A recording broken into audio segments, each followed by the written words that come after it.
১৯৮৯ সালে যখন খামেনি ইসলামী প্রজাতন্ত্রের সর্বোচ্চ নেতার চেয়ারে বসেন, তখন থেকে দীর্ঘ ৩৭ বছর তিনি ছিলেন ইরানের শাসনতান্ত্রিক, সামরিক এবং মতাদর্শীয় কাঠামোর নিরঙ্কুশ নিয়ন্ত্রক। একটা জিনিস ক্লিয়ার করে দেই, তিনি শুধু নামে মাত্রই নেতা ছিলেন না। রাষ্ট্রের প্রেসিডেন্ট বা সংসদের চেয়েও তার ব্যক্তিগত কৌশলগত সিদ্ধান্ত অনেক বেশি শক্তিশালী ছিল। তিনি ইরানের সশস্ত্র বাহিনী, বিচার ব্যবস্থা এবং সামগ্রিক পররাষ্ট্রনীতির চূড়ান্ত নিয়ন্তা ছিলেন। খামেনি যখন দায়িত্ব নেন, তখন পশ্চিমা বিশ্ব চারপাশ থেকেই ইরানকে চেপে ধরেছে। তার জায়গায় অন্য কেউ হলে হয়তো আমেরিকার সাথে হাত মিলিয়ে ফেলত, নিজেদেরকে বিক্রি করে দিত। কিন্তু তিনি জানতেন, একবার যদি আপনি পাওয়ারফুল কারো কাছে মাথা নত করেন, তারা আপনাকে আজীবন গোলাম বানিয়ে রাখবে। তাই তিনি একটা সিম্পল কিন্তু হিউজ ডিসিশন নিলেন। তার পলিসি ছিল একদম ক্লিয়ার: যুদ্ধ হবে, কিন্তু আমার দেশের মাটিতে না। ভাই, লজিকটা একটু বোঝেন। আপনার বাড়িতে যদি কেউ হামলা করতে আসে, আপনি কি ড্রয়িং রুমে বসে তার জন্য ওয়েট করবেন? না, আপনি গেটের বাইরে রাস্তায় গার্ড বসাবেন, যাতে মারামারি যা হওয়ার সব বাড়ির বাইরে হয়। খামেনিও ঠিক এই কাজটি করলেন। তিনি ঠিক করলেন, ইরানের ভিতরে কোনো যুদ্ধ হতে দেওয়া যাবে না।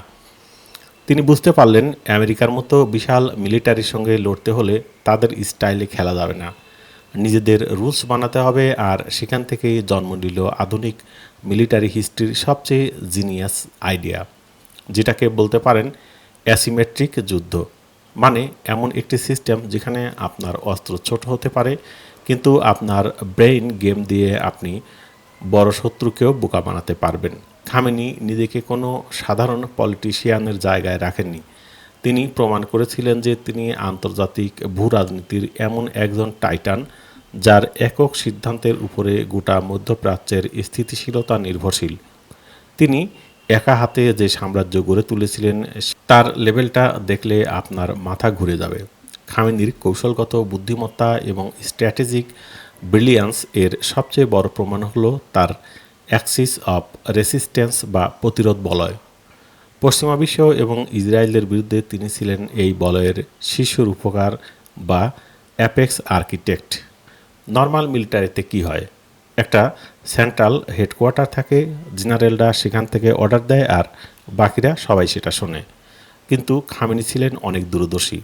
২০২৫ সালের জুনে ইসরায়েলের সাথে ১২ দিনের ভয়াবহ যুদ্ধের পর তিনি অনুধাবন করেন যে আধুনিক সাইবার ও প্রিসিশন স্ট্রাইক যুগে একটা কেন্দ্রভিত্তিক কমান্ড কাঠামো অত্যন্ত ঝুঁকিপূর্ণ।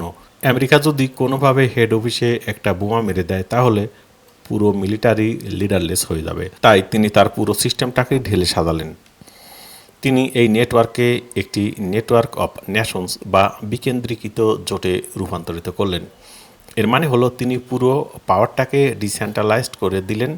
লেবাননে হিজবুল্লাহ, ইরাকের পপুলার মোবিলাইজেশন ফোর্সেস অর্থাৎ পিএমএফ এবং ইয়েমেনের হুতিদের তিনি আধা স্বায়ত্তশাসিত মিলিশিয়া হিসেবে তৈরি করলেন। তাদের এখন আর তেহরানের অর্ডারের জন্য ওয়েট করতে হয় না। তারা নিজেদের মধ্যে স্বাধীনভাবে সম্পদ, লজিস্টিক এবং গোয়েন্দা তথ্য বিনিময় করতে সক্ষম।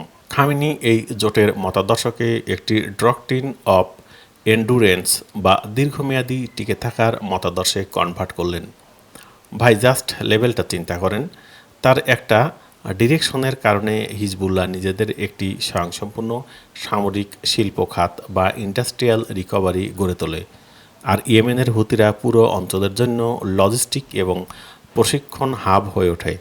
হুতিরা সোমালি আল শাবাব থেকে আসা প্রায় ৪,০০০ যোদ্ধাকে ড্রোন এবং আইইডি তৈরির অত্যাধুনিক প্রশিক্ষণ দেয়।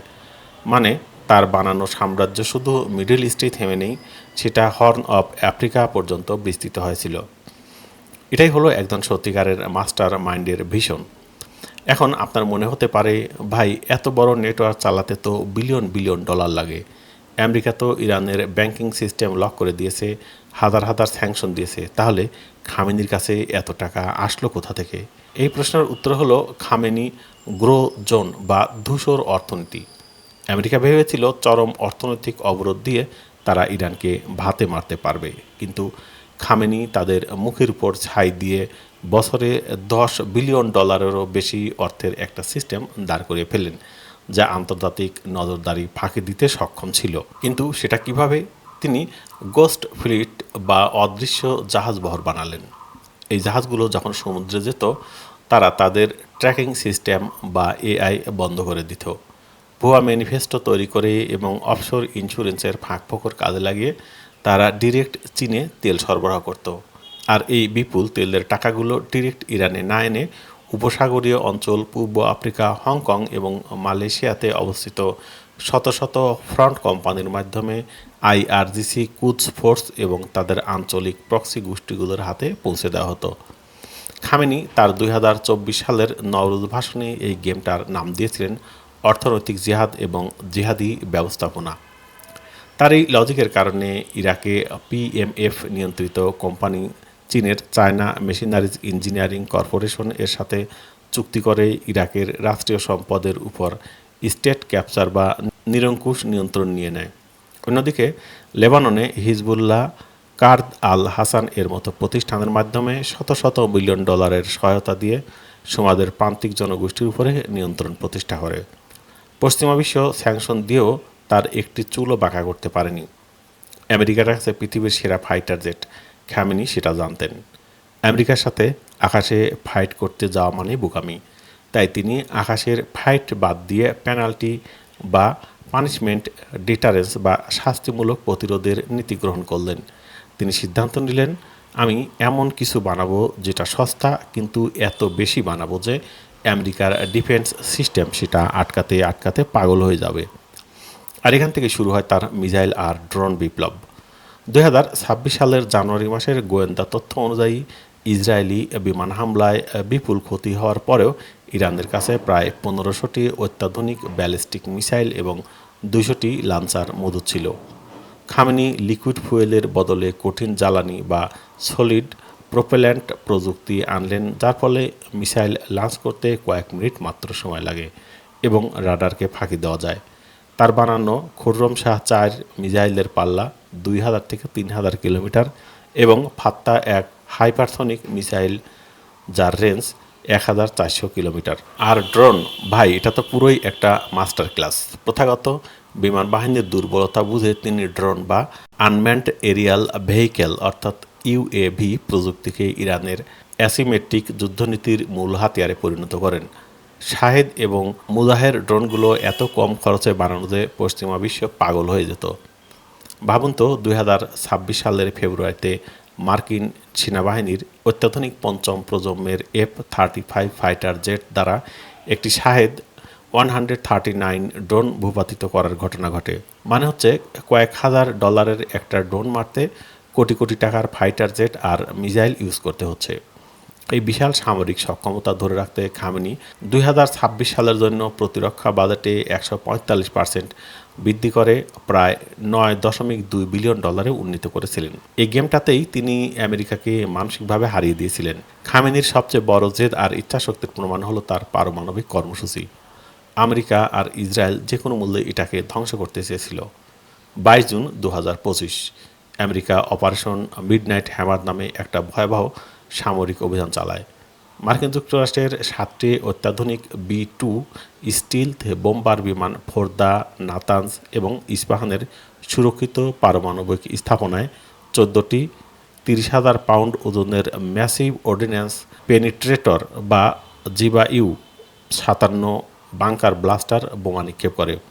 একই সাথে ইউএসএস জর্জিয়া সাবমেরিন থেকে প্রায় 30টি স্টমাহক ক্রুজ মিসাইল ছোড়া হয়। প্রায় 20,000 সেন্ট্রিফিউজ ধ্বংস হয়ে যায়। আমেরিকার প্রেসিডেন্ট ডোনাল্ড ট্রাম্প দম্ভ ভরে ঘোষণা দিলেন যে ইরানের পারমাণবিক কর্মসূচি সম্পূর্ণ নিশ্চিহ্ন হয়ে গেছে।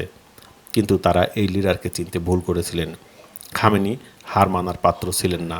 ছাইয়ের ভিতর থেকে ফিনিক্স পাখি যেভাবে উড়ে আসে, খামেনির অটল নির্দেশনায় ইরানের অন্তত দ্রুত এবং গোপনে পারমাণবিক কর্মসূচি পুনর্গঠন শুরু করে।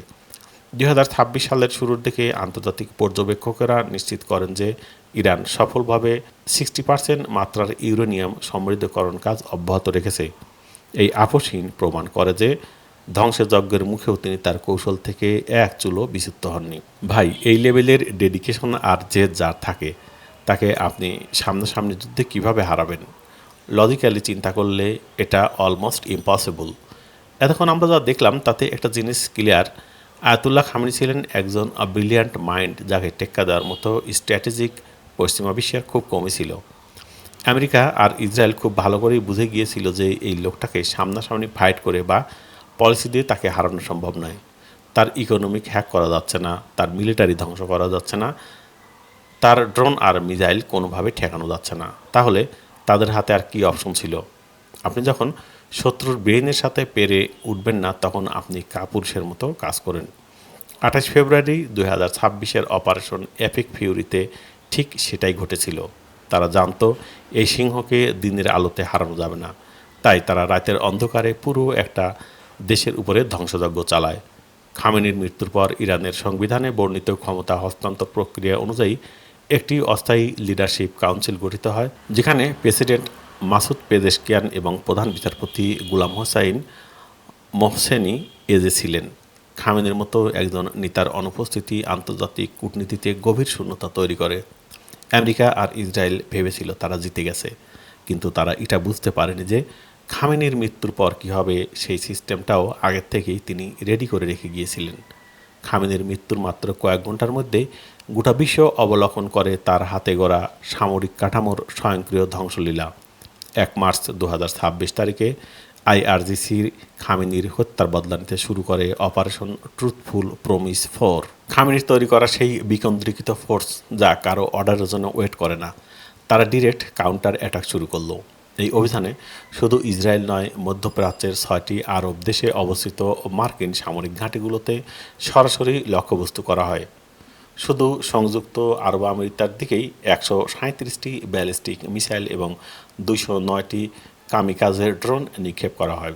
দুবাইয়ের বিখ্যাত পাম জুমেরাহিয়ে এবং বুর্জ আল আরব হোটেলের বাইরের অংশে ড্রোনের আঘাতে আগুন ধরে যায়। আইআরজিসি সরাসরি মার্কিন যুক্তরাষ্ট্রের সামরিক আধিপত্যের কেন্দ্রগুলিতে আঘাত হানে। বাহরাইনে অবস্থিত মার্কিন সেনাবাহিনীর 5th ফ্লিট এবং সদর দপ্তরে সরাসরি মিসাইল হামলা চালানো হয়।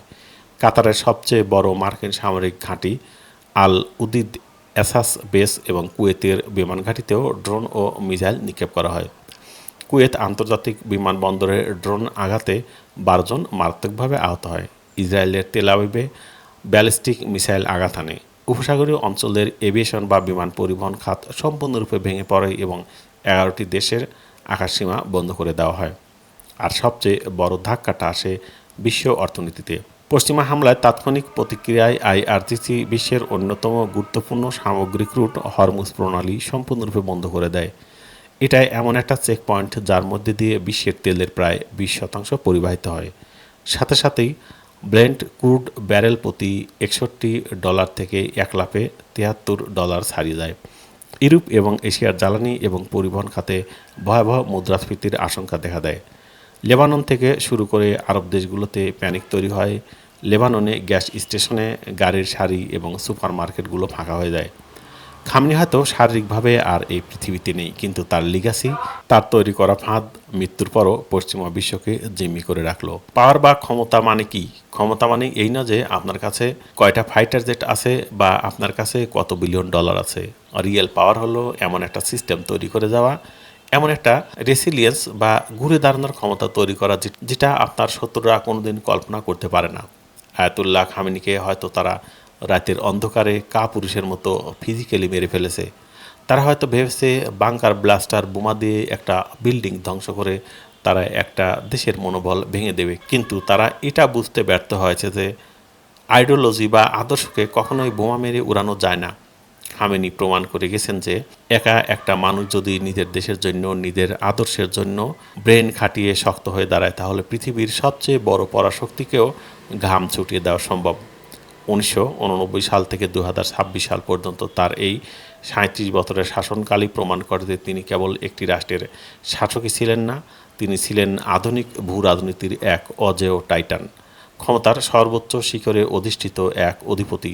তিনি শুধু ইরানের নেতাই ছিলেন না, তিনি ছিলেন মিডল ইস্টের আসল নায়ক এবং প্রতিরোধ বা রেজিস্ট্যান্সের একটা জীবন্ত সিম্বল। দিন শেষে জিওপলিটিক্সের ইতিহাসে হয়তো লেখা থাকবে যে আমেরিকা আর ইসরায়েল একটা বিশাল হামলা করেছিল, কিন্তু যারা গেমটা বোঝেন তারা ঠিকই জানেন এই বিশাল দাবার বোর্ডে মিডল ইস্টের এই সিংহ মৃত্যুর পরও শত্রুদেরকে চেকমেট করে দিয়ে গেছেন।